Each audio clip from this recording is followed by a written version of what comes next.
Kumusta? Ako si Jack. Nandito na naman tayo sa kakaibang mundo ng social media, kung saan ang mga bida ay mga influencer na wala nang pakialam basta't may kita. Ngayon, pag-usapan natin ang mga bagong paboritong pastime ng mga to, ang pag-promote tungkol sa mga online casino. Ang saya, di ba? Uy, ano kayang pakay nila? Siyempre, para sa kapakanan ng sambayanan, para lang mapaunlad ang buhay nating lahat, at hindi dahil sa malaking komisyon at sponsorship. Sino nga ba naman ang hindi maiinggit sa mga influencer na to? Wala kang maririnig kundi, uy mga Bex, subukan nyo na itong bagong online casino, promise legit ito. At syempre, may kasama pang 10% discount code. Wow, ang saya! Di bale nang malubog sa utang, basta may discount, solved na tayo.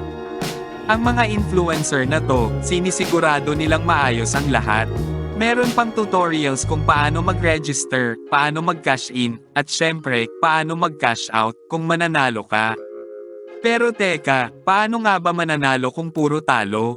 Sikreto lang ha, pero sa bawat pagkatalo nyo, panalo sila. Oh, di ba? Ang galing! Kaya't kung gusto mo ng bagong hobby na puno ng excitement at financial instability, sundan mo lang ang paborito mong influencer.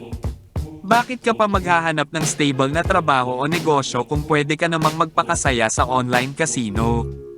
At ang pinakamalupit sa lahat, ang mga influencer na to, sobrang convincing. Akala mo talaga, concerned sila sa kapakanan mo. Pero ang totoo, mas concerned sila sa laman ng bulsa nila. Kaya't sa susunod na makakita ka ng ganitong content, tandaan mo lang, hindi ka nila minamahal, minamahal lang nila ang pera mo.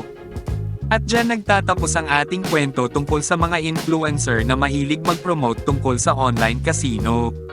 Salamat sa pakikinig, at sana'y huwag niyong kalimutang isipin ang inyong kapakanan. Hanggang sa susunod na kabanata, mga kaibigan.